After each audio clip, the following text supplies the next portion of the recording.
Hello everyone. So today I am going to discuss here the difference between the fever and the heat stroke. In both the conditions our body temperature is high. But what is the main difference between fever and heat stroke? Let's discuss in this video.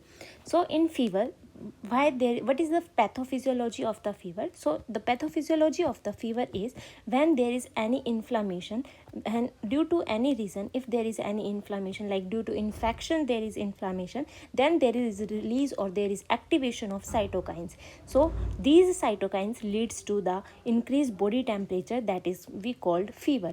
While in the heat stroke, when our body is unable to dissipate the heat, means there is no transfer of heat from our body to the surroundings, so that's why our body temperature will increase. So in heat stroke, inability to of body to dissipate the heat, that is example like exertion. During exertion we have that even is the heat stroke. While during infection our body temperature is high, that one is fever. So now what is the temperature difference between fever and heat stroke? So in the fever our body temperature is less than 40 degrees Celsius, while in the heat stroke our body temperature is more than 40 degrees Celsius. 40 degree means 104 degree Fahrenheit. So these were the temperature differences and the pathophysiology of the fever and heat stroke. Now what were the complication of fever? So as the complication of fever is like, if fever reaches to the brain, then it is called febrile seizure, then which leads to the seizures, and these seizures were called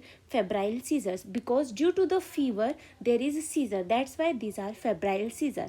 While in the heat stroke we have complications. Suppose here I also draw the diagram so that we can remember it. Like this one is the CNS, so there is CNS dysfunctions will be there. There is rhabdomyolysin will be there. There is acute kidney injury will be there. There is respiratory distress syndrome will be there. There is DIC, disseminated intravascular coagulation will be there. So these were the complication of fever and heat stroke. Now what is the management of fever and heat stroke? So for the fever we give acetaminophen, or also we can give ibuprofen, but here the ibuprofen will not prevent the future febrile seizures, and if we can also give antibiotics if there is need. Well, in the heat stroke we have to reduce our body temperature by rehydration or by doing the electrolyte corrections, or also we can give rapid external cooling. So these were the differences between the fever and the heat stroke. I hope this video is very useful to you guys.